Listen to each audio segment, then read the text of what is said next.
You would have to live in a cave if you haven't heard about artificial intelligence.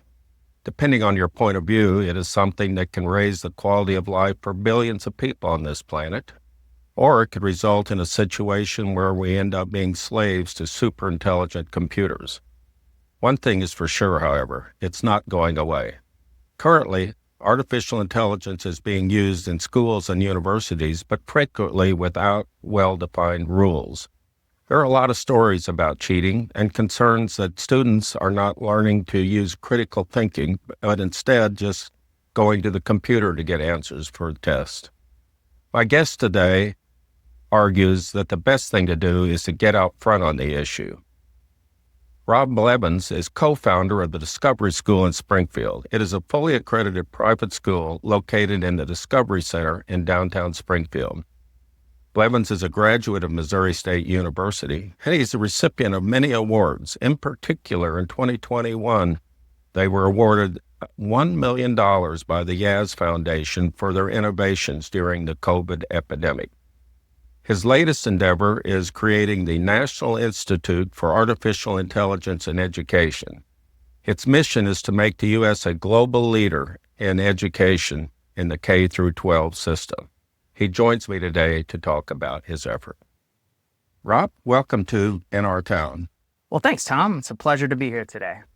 So let me ask, tell our readers a little bit on your background. How did you arrive as wanting to lead the charge?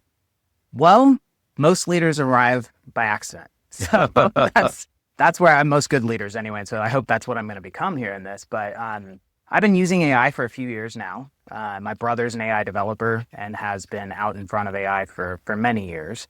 My older brother has been out in front of most things for many, many years. I will tell you, he's probably the smartest individual I've ever met. And I was lucky enough to just live under the bunk underneath the smartest person I've ever met in my life. Is he a Springfield resident? He's a Springfield resident, and he has an incredible AI program it's far superior than anything I've seen on the market. But let me just ask, I don't want to spend too much. What's his specialty? Computers, electronics. He's brilliant in all things computer science. Oh, okay. All right.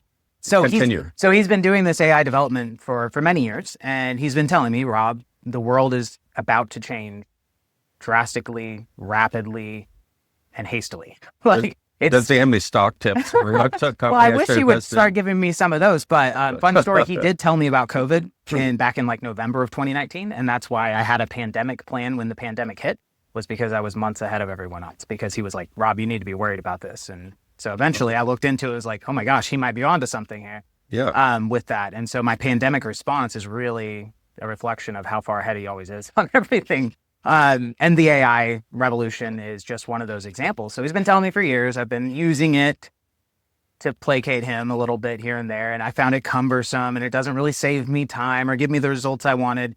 And then one day it did. And I was like, oh my gosh, he's right. It was able to do things with imagery and words. Back up a little bit. I want to know a little bit about your career trajectory that got you to this point, from the time you graduated. Okay, so my degrees are in writing. My undergraduate is in professional writing with a minor in business legal studies. I was going to become an attorney, business corporate attorney, and decided against doing that while I was finishing my master's in writing at Missouri State. Yeah. And I worked for Jack Henry for a little bit, and then I was spending all my free time helping kids through Sertoma Club, putting on events for them, and basically volunteering and raising money for places like Boys and Girls Club. And my friend, so that's kind of a passion for you. Yes, children's charities. It started off as like this thing that made me feel good about my life and what I was doing with it. And then my friend Tyler Moles, who now runs the Discovery Center, he was like, Rob, you should just become a full-time do-gooder like me. And he actually, showed me the job at Big Brothers Big Sisters that took me into the nonprofit world full-time. And so I spent some years there, and then was hired on as the CEO of the Discovery Center.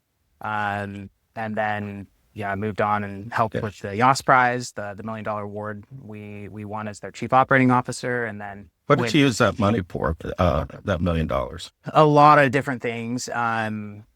Expanding enrollment was a big part of that, being able to build out more classroom spaces, through the YOS Prize, they've been able to purchase a preschool. There's a really great interactive exhibit inside the Discovery Center that has the logo on it, the Lou Interactive Exhibit. The organization, I forget what that heads up the YAS organization. It's the YAS people. What's it called? The Center for Education Reform. Yeah, that's right. My goodness, they've given away like $15 million in the last few years. Yeah, it was about $40 million a year that they were. Well, that's really something. You got recognized for that. What's the buzzwords are AI education. Unpack that for me. What's that mean? So to capitulate what I was getting to on the last point, though, when I realized it was a big deal, I did some quick research to see what are my kids learning. They go to a very innovative school. They weren't learning much about it. They didn't really, nobody really has a plan. There's not really anybody out there leading the charge on this, so to speak. There's people that have been around getting curriculum ready and things like that, but nobody's saying like, hey, we have deadlines, there's an urgency here, all these different things. Well, part of the problem is, as I understand it, public schools are governed by the law, and so there's a lot of hoops to get through before they can even incorporate it if they want to, right? So you're kind of driven maybe into the nonprofit world, private schools, where they're not subject to a lot of those impediments. Yeah. I don't think there's laws against teaching artificial intelligence in schools. I think that there aren't any laws that say that they have to. So the Missouri learning standards are what dictate what you have to educate. Yeah, but from the student's standpoint, are there clear guidelines on when it's appropriate for the student to use AI and when it's not in public schools? Well, I think that's usually a classroom by classroom thing. And my understanding so there's is no that, standardized thing. Yeah, and on how to use the AI in the classroom. At a base level, the most fundamental thing that I want to do when you say AI in education is to teach what AI is. I mean, so many of us adults have such a loose understanding of how it works even. And that's what we need to be teaching our kids right now, because this is their future, right? This is going to be part of their future. So they deserve to know how their future works. And so we have to get in at the elementary school level and teach about how these large language models work. I've always been a big proponent of just providing a base level education to people so that they can make informed decisions. I've seen, you mentioned that you thought about going to law school. I'm a recovering attorney myself, but I saw the chuckle there. I thought I knew that was part of your past. I was reading something several months ago that some lawyer had submitted a brief to a judge and used AI to compose his brief, and it cited some cases that didn't exist, and the guy lost his license. Well, that's yes. I mean, you got to fact check the stuff. Yeah. So there's a lot of people are like, well, it's not always right, and there's a very good reason for that. We just recently figured out, and it's intuitive when you look at it. When you take the ACT, you're not penalized for answering a question, right? Right. And so guess on every question. Right. We train AI. It's artificial intelligence. It works like a human. We've trained it to answer every question and without penalizing it. So it actually, the training models that we use on AI rewards it for trying to answer the question. And so then you get what are called hallucinations. So somebody told me you could think of AI as just supercharged autocomplete on your, like when you're using your phone or typing something. Is that a fair summation of it? Well, I would say that would probably be a fair summation of it in pre-2017. Now, 2017 is where we came out with the attention model. And, AI before at the attention models would look at things sequentially, like an autocomplete. Uh-huh. Now it looks at everything at the exact same time. So it reads at the exact same time. And it takes a lot more processing power to do that, but because we can increase processing power, we've been able to make these new large language models possible because of that. That was really 2017 was the turning point in that. But artificial intelligence at one point, yes, was like autocomplete, and now it's like the entire sentence. So tell me about your a new organization, the National Institute for Artificial Intelligence in Education. Uh, Give me some background. So yeah, it officially launched in August of this year, and earlier this year was when I started noticing that we needed to do something more and be more aggressive and more bold, particularly in the state of Missouri. Like, while it's a national institute and I intend to help the entire United States, I also want to make sure that my home state and my hometown are not left behind in the AI revolution. So that's the genesis for it, and through some of my work with trying to figure out, like, how am I going to help? How am I going to help my own kids learn this? I came up with some pretty innovative programming, I think, that we're offering. I'm working right now on a thing called Prompt Point. That will be the National Artificial Intelligence Student Debate Championship that we're going to hold here in Springfield, Missouri next year, where students will use prompts in AI in a chat environment and score points based on each round. Okay, but so it's a newly formed organization. Yes. And as I understand in my background research, you're probably going to focus on the private schools initially, right? Well, they're the ones that are going to adopt it the fastest. Well, that's what I mean. Yeah. Unfortunately, like, they will be the slowest to adopt. Now, I am going to focus on, like, just like the AI, I'm going to have my attention on all the different pieces to this as well. Because if I were to just go through the private schools, I'm not helping some of the kids who need it the most. And the people that are going to need what my program is going to do are rural, poor students the most. So let's just say I'm the principal at some school and I have the authority to do business with you. What's your pitch? Tell me why I should pick your organization as opposed to somebody else that is. Okay. Well, first off, I would ask them to find me somebody who's doing what I'm doing exactly, which is part of the problem, to compete against me. That'd be part of it. Is like, well, I'm kind of the only person out there doing quite this. But, if you want curriculum, there's a great organization for that if you just want the curriculum. But I'm trying to approach this from the highest level. And get into the policy. And so I'm going to advocate for you to get funding to teach these programs, not just have to get it out of your own pocket. Like, I think that the states should be funding the education that goes into the AI revolution. I think that they need to be funding the infrastructure. I think that we as taxpayers need to be funding that and investing in that as a national security issue, honestly. So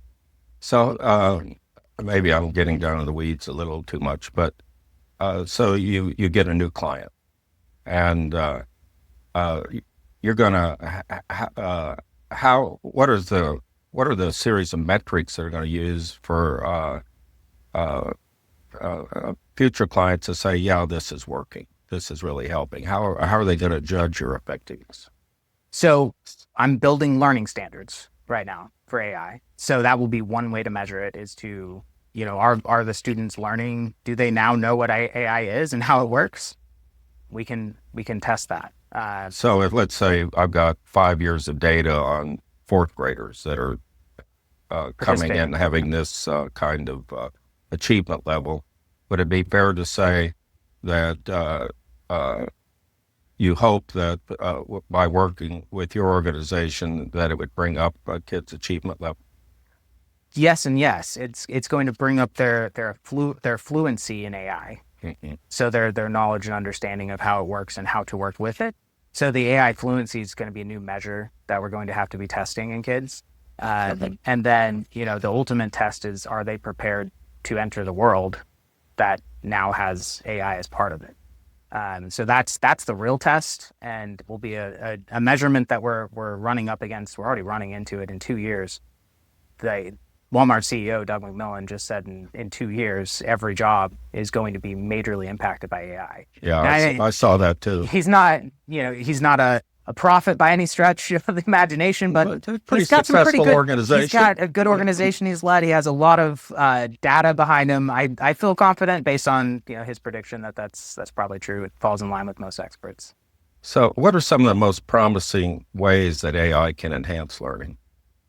So individualized learning, it is. Well, what does that unpack that for me? What's that mean? Okay, so say we'll use AI as an example. Say that we invite Joe in here to teach us about AI, and you and I are sitting down here, and he starts off and he's like, "Okay, here's lesson 1 on AI," and I'm like, "Okay, I already know this, Joe." And he's like, "Well, you still have to complete it." So we both sit here and complete the exact same starting lesson until we both get to the same level.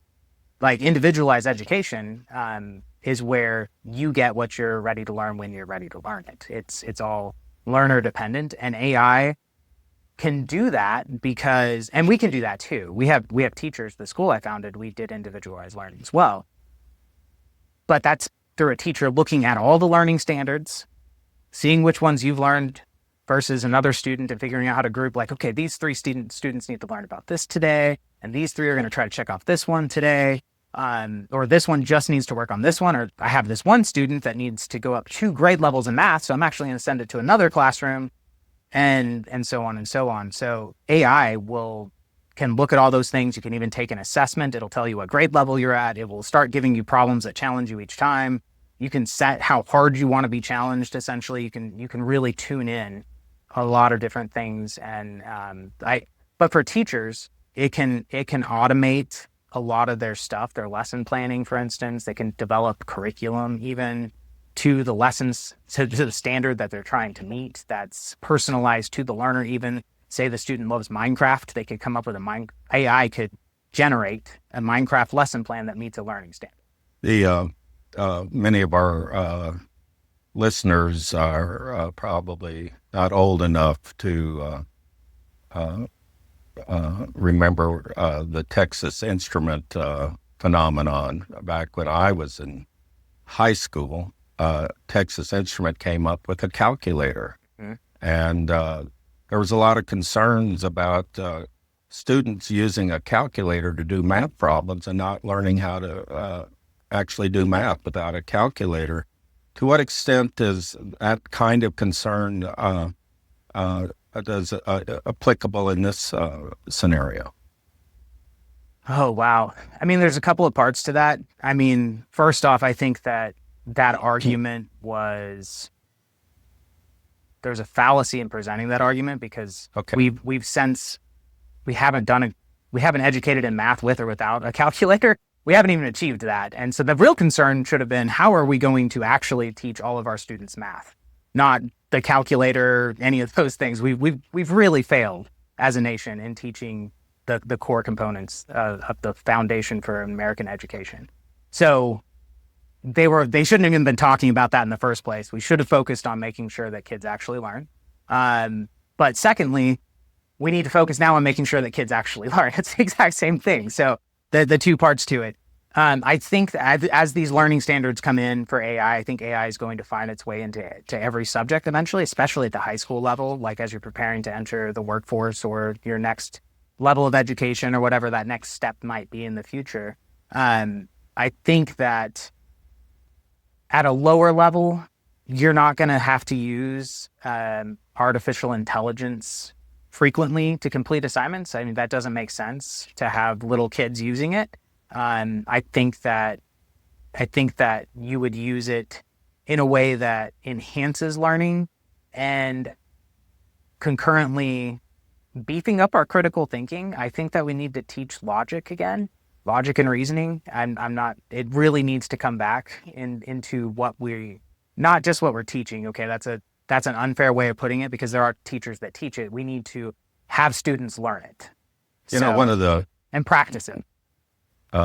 Criticisms I have, and I like to joke, the less the more firm your opinions are and things. The more you learn about it, the harder the problem gets. But it seems to me that too often in our education system, we're teaching subject matter, but we're rarely teaching people how to learn. And whatever you learn, whether it's history or these other things, if you don't realize, if somebody doesn't teach you how to unpack a problem and approach it, I mean, you're just a deer in the headlights when you are confronted with new issues, and do you see maybe AI helping in that regard? Oh, that's a tough one. I think that there's a lot of cultural problems in the United States when it comes to education. I think that we don't value education the same way that we used to. And there's several different reasons for that. I know parents now. It used to be that if one of your parents wanted to stay home, they could Yeah, with you, right? it's harder They to could. do. It's not really a decision for most Americans anymore. It's a you have to work, and some of you might be working 2 jobs each. Right. And so, how are you going to value education that way? We don't have the capacity as a nation to value education anymore. We've really kind of put, and then on top of that, extracurriculars. You can't just have them in school. Your students need to be doing things after school as well to be a well-rounded student, and it's a lot to expect. And so then that trickles down into how students interact with each other. I'm a pretty intelligent person. I got made fun of a lot in school for being smart. That's weird, right? To make fun of someone for being, I'm like, I don't even know why I never had that problem myself, Rob. I tried to hide it because but then, I even hid from most of my friends that I was the chess club president because you get made fun of. And then they would announce it on the afternoon announcements at school. And they're like, you're on the chess club, I was like, I didn't want everyone knowing that. Kind of thing. As you're talking, I think I read an article a while back about something that's starting to happen with older people. By that I mean not students. And they're developing these AI avatars where somebody gets to know you really well, your history, your background, your tastes, your likes, your dislikes, and it sort of becomes a computer friend that you can talk to and complain about and get counseling and all that sort of thing. Do you see that sort of thing happening at the education level? Not at the education level yet. I know that, and I will tell you, I don't believe that kids should have unfettered access to AI. A lot of people are like, oh, he's just wanting to just throw devices, and I'm actually not wanting that. I actually did not allow cell phones in my private school, any electronic devices like that. I don't believe that we need more electronics for kids. Jonathan Haidt, I love his work. Well, he's one of my favorite philosophers, Jonathan Haidt. He's amazing, and I read the book, and I was already doing a lot of those things, but was provided a lot of affirmation to me when I read that book. He talked a lot about the importance of play for young people, and there's less and less of that, and kids need to take risk, and we've got these helicopter parents that are preventing that, and his view, as I remember in the book, was that it has bad long-term consequences because just the absence of play and kids having to work stuff out, Yeah, no, those things are very important. The human connection, if we use it with human connection, I hope we use it in a way that creates better, meaningful conversation and connection, not in a way that further divides us. We absolutely don't need that right now. So talk about the cheating problem and about how that should be addressed. Cheating in schools. It never happened before, Right. That is smart. Everybody was looking over your shoulder to get the answers on the test. They weren't looking over mine. I was handing him ahead of time so I didn't get beat up. I was doing there. So yes, cheating's always been a part of anything. People will always try to find a way around a system. Now, when it comes to education, it can't be at the detriment of the actual education that needs to happen. And so as long as the goal is that we're going to provide this education, whatever happens along that way, I'm a proponent of when you get to that level where kids are more likely to start using it to cheat, I think people are, in fact, doing this, implementing that as part of the lesson plan. I know that I just was on a panel the other night with a jury professor that was talking about how they brought back the blue books and doing handwritten stuff. It's pretty hard to. My handwriting's terrible. Yeah, you can't really use it that way. I loved using Google Docs with my employees so I could see if they were copying and pasting large chunks of text into a document in the version history. So there's ways that you can see how they're using this.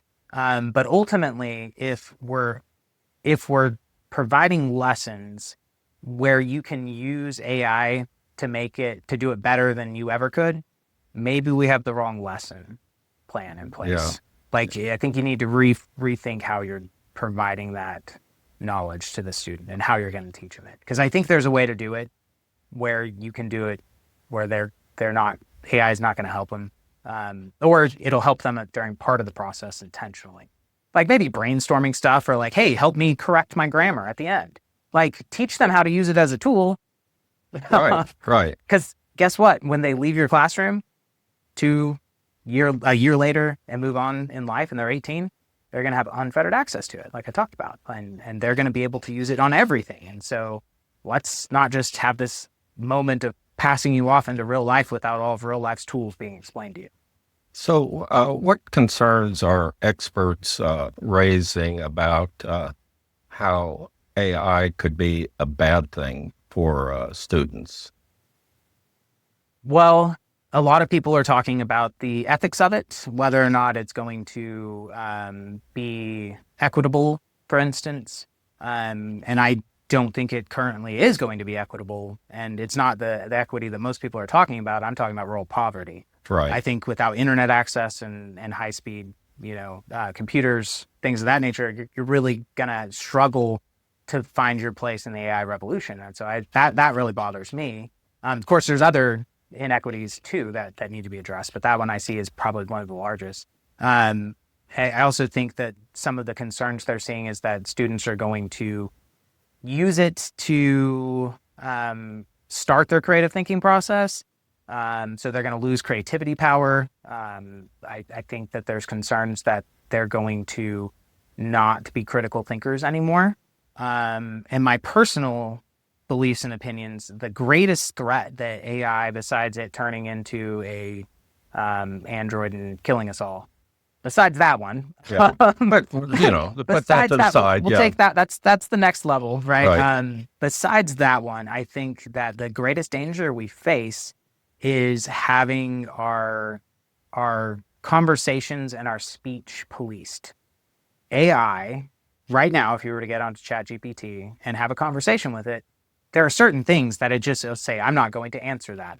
We're not going to talk about that because it's controversial. Right. It makes people, and so I've had these conversations with AI, and it's saying that it doesn't do that because it creates discomfort and it doesn't want to make people, I'm like, that is the most dangerous thing for a society, is if we don't talk about the things that are uncomfortable.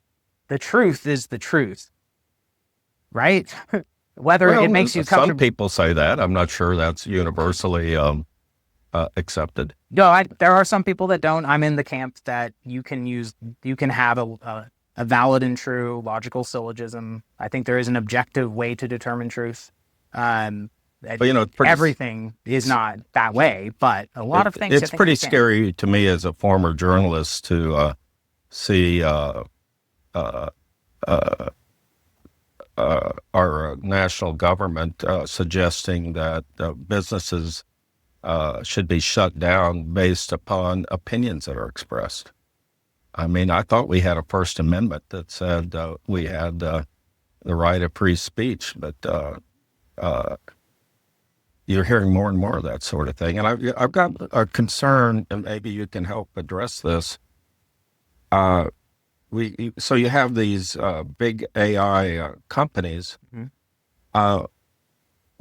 Should there be some kind of regulation, or are we infringing on free speech? But what if you've got one big AI company that's really right wing, and so it's going to slant all its answers in one way? And if you're a young person and it's not given to critical thinking, it puts you on a certain wavelength, or conversely the other way. And how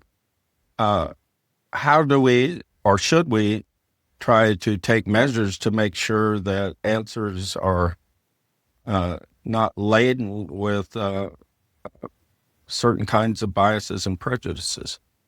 I don't know that we're going to be able to legislate that or make that. I mean, that seems, to And me, maybe we I'm a shouldn't. huge First Amendment person, and I even if I disagree with somebody, and even if what they're saying I think is a horrible, evil thing, as long as it doesn't, as per the exceptions made by the Supreme Court over the years, violate those, then I have to defend the right to say it, because I can have a discussion and say, here's why this is wrong. And I think that's the most powerful thing, that we've, instead of saying, oh, I don't like their opinion, let's shut them down, or let's cancel this person, let's do this. I think what we're really missing is somebody saying, oh, let's talk about this. I'll tell you why you're wrong.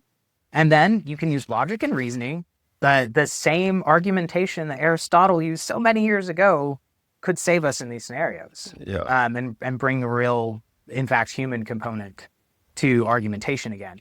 But no, we can't legislate it. And so that's why I think what I'm trying to do with the NIAIE is teach the individual students how to handle those things. Because what you were talking about right now is actually true. In ChatGPT, you'll find, and it would, if you asked it, if it leans left or right, it'll probably tell you that it leans left. It's been trained by people in California, and California is traditionally left-leaning state, as in, the past 30 years or so.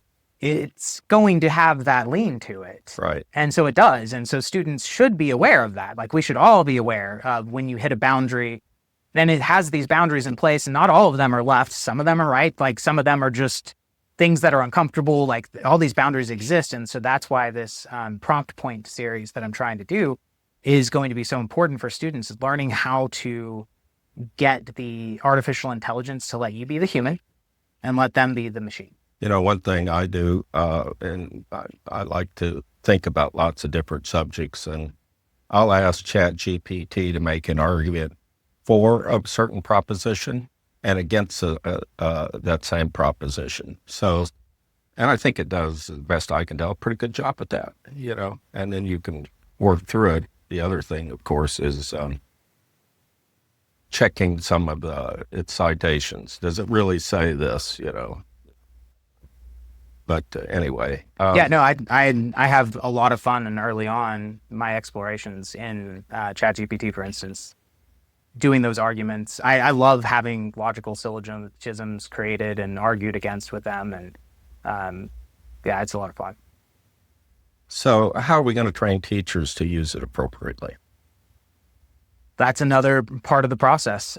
So the AI First certification program that I'm working on would ideally create essentially the first step is saying, hey, we want to start teaching our kids AI, because that's not happening yet. Like, we want to start teaching them how AI works and all that. And so that's the first step of becoming on the AI First certification process, is saying, like, we're interested, we want to, we're going to take steps, get them into the program. And then, we're going to eventually try to get somebody to be the AI, maybe not instructor, but specialist. Like, you have the library specialist in a school, you're going to have an AI specialist in the future. It's just, they're going to have somebody there who understands the technology, how it works, how to integrate it into all things education, for the teachers to use as a tool with their students, for the students to use as a tool for their learning, for the administrators to use as a tool for their administration.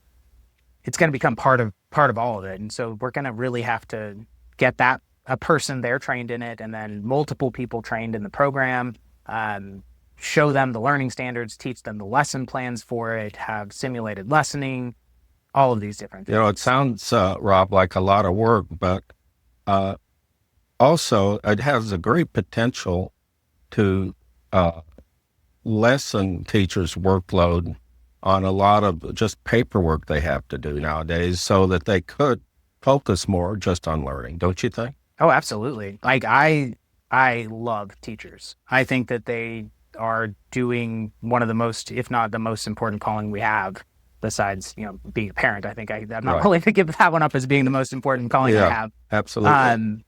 And it's a shame how much of their lives they have to sacrifice for the sake of all of our kids. And if they can use AI to compose a message to you that summarizes the work that the student's done that week, that they don't have to type an email to you saying, here's what, Sally's worked on this week. If AI can summarize all their lesson plans, In fact, maybe pull excerpts and examples of Sally's work that week to show the parent. All of a sudden, your communication is vastly improved. That's not something that the teacher had to do at home at 9 o'clock after they put their own kids to bed. I mean, if it can help a teacher save 5 minutes, 10 minutes, I think it's hours, to be truthful. Yeah, I do too. I think we have to explore those tools. We owe it to our teachers. So you're I mean, you're really right in the middle of all these things. And clearly, I mean, parents are on a spectrum from one end to the other. But if you could take the average parent who's got a kid in school, what do they know about AI, and what are they generally in favor of it or opposed to it? What do you think? It's shifted. It's constantly shifting. And so my viewpoint today is different than it was 6 months ago or a year ago. I think that now we're starting to see that most people are being truthful about their AI use. What we actually saw were a lot of people hiding the fact that they were using it. They were kind of ashamed because everybody thought of it as a shortcut or cheating. And it's not that now. And so people understand that it's just a tool, and actually it's good and people are asking like, oh, you use it. How do you use it? And so it's shifted from being this taboo thing to being this acceptable thing.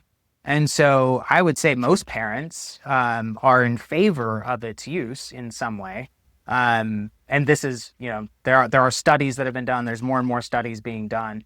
But just my personal observations, that's how I feel. Most parents are aware of it. They've touched it, used it, seen it in some way, can see that there's some benefit to it, and expect that their child's going to learn how to use it. I mean, I don't think there are very many parents that are saying, I don't want my child to ever learn how to use AI. Do you think it's a fair analogy to learning how to drive a car? If the kid's going to drive a car, so maybe they should make sure they know how to operate it appropriately.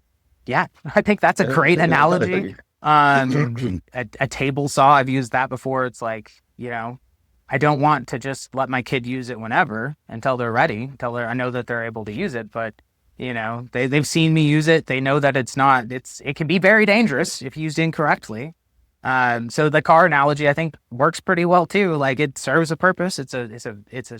Just because a tool is sharp doesn't mean that we shouldn't still pursue in making it. So would you be in favor of this, like one of my grandkids going on AI and saying, how do we talk grandpa into doing this for us? Just want a trick question, Tom. That was actually unit 2, was how to trick your grandpa using AI. But it's going to happen. Yeah, it is. And I don't say, and this is going to sound strange, but I read a study once where it talked about highly intelligent people try to find the easiest path. Highly intelligent people try to find the easiest path. Essentially is what the study concluded. Yeah, they work smarter, not harder. Yeah. And so if your grandkid's trying to figure out how to manipulate you using ChatGPT, you probably got a pretty smart grandkid. They're probably going to be okay. Just make sure and teach them morals and whatever, and they'll figure out the rest in life. You know what I mean? Like, right. When my 6-year-old girl, she used to try to cry in her room to get me to do what she wanted. And I'm like, we don't cry in rooms by ourselves for no purpose. Uh-huh. You're not convincing me of anything. When you want to sit down and talk, we'll talk. We can negotiate. I'm always able to. And so I've tried to teach her that negotiating is the right way to get what you want. And so really we just need to teach our children, this is how you get what you want. That's ultimately the lesson that we're trying to teach our children. If you do the things that you're supposed to do, you get the things that you want. If you don't do the things that you're supposed to do, you don't get the things that you want. Well, that's simple. I think I can understand that. The trick is being consistent. Yeah, and not hypocritical consistency. If you can't get it from dad, go ask mom. Maybe she can work him up. Yeah, or you can do what some children, definitely not me, did, where I said, "Well, Dad already said yes, but he wanted to make sure it was okay with you," and then went back and said, "Well, Mom already said yes, but she wanted to make sure it was okay with you," and hope that they didn't talk to each other about it before I was at my friend's house. I mean, hypothetically, again. We can all appreciate tale as old as time, yeah, to use things in that way. I think it's actually really smart, and it's part of child development. This is somewhat off to the side about AI and education, but what about the bigger issue of whether there should be the concerns I've read about is that without some sort of oversight, these AI supercomputers can get out of control, and maybe we all end up working for them. And but is that in your mind? Is that a real concern? And if it is, how should it be addressed? Well, it's definitely a real concern to think, there was a certain point where we didn't think that a computer could beat us in chess, right? Right. And then it happened. And then we don't really talk about it anymore. So like these things, that'll never happen. They tend to happen, right? And so it's entirely possible. And I believe part of why a lot of people they'll be like, oh, you're so into this, you're so passionate about it, you love AI. And I'm like, well, it's coming. That's why I'm so passionate about it, is I see it out there. It doesn't mean that I didn't love the way life was without computers, without cell phones. I loved growing up in the 80s. It was a great time. The 90s was a fabulous decade where you didn't have to be tethered to a phone at all times. So I have concerns, and one of those is that concern. I think there's some practicality to whether AI can take over the way that we're using it right now. Without human intervention, there is no way that computers are going to continue to exist. If they were to kill us all off tomorrow, they would have sealed their own destiny as well, because they're not going to have power. They're not going to have cooling systems. Something's mechanically going to break. We don't have robots that can fix things yet, or build things, or create things in that manner. They would have to get to that point, they would have to either figure out how to enslave us. That sounds like a science fiction movie we're talking about now. Enslave us, or to survive without us. Well, there was Henry Kissinger wrote a book, his last book, and it was co-authored with, I can't remember the guy's name, but he headed up Google for a long time, was the CEO. And one of their big concerns was AI and where it's going to be, and how can it be managed, for the good of humanity. It's a larger question, so we can't answer it here today. But fast forward, what's AI going to look like in the classroom 5 years from now? If I have my way, we will have national learning standards, or every state will have implemented their own state learning standards. And we'll have kids that will be able to talk intelligently about it. They will be able to have a critical discussion about the good or the future of AI. And I want to be honest really quickly here. I'm turning 40 this year. Like I am going to hopefully be alive another 40 years, but AI future is not, it's not necessarily my future. It's my kids' future. It's our kids' future right now. And so what are they going to do with it? So I want them discussing that. I want them thinking and dreaming about their futures. I want them to have the full access and ability to have a future in the AI revolution. I want them to have the prospects of jobs. And so I want everything to be flowing that way. So you're learning how to use it in a practical manner.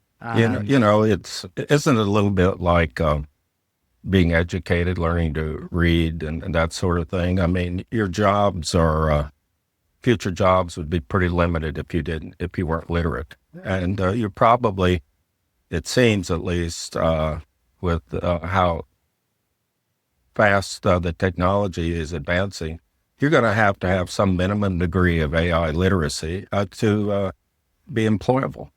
I think you're absolutely right, and that's so. When you talk about the floor, the bottom of AI, and what the risks are, and all of that, we're also missing what we could dream it could be, and to what you're getting to, the 5 years question. It can be, Missouri right now does not rank the highest in education. We don't have the best paying jobs. We don't have the best futures for our youth in the nation, but we could. We have water. We have power. We have what you need for the AI revolution. We have the people, the water, the power. If we educate them on how AI works and teach them how to work in AI, we could have the best workforce in the nation in 5 years. We could have the best AI infrastructure in the nation in 5 years. And we could be the most bold and progressive state in the union in 5 years if we but chose to invest and think about these things and talk about these things in a positive, bold, and ambitious way. Well, I think today I've been lucky enough to interview somebody that's a big advocate for that, and I want to congratulate you and encourage you on your efforts. Thank you for being my guest today for In Our Town, Rob. Well, it's definitely my pleasure. Thanks, Tom. Okay.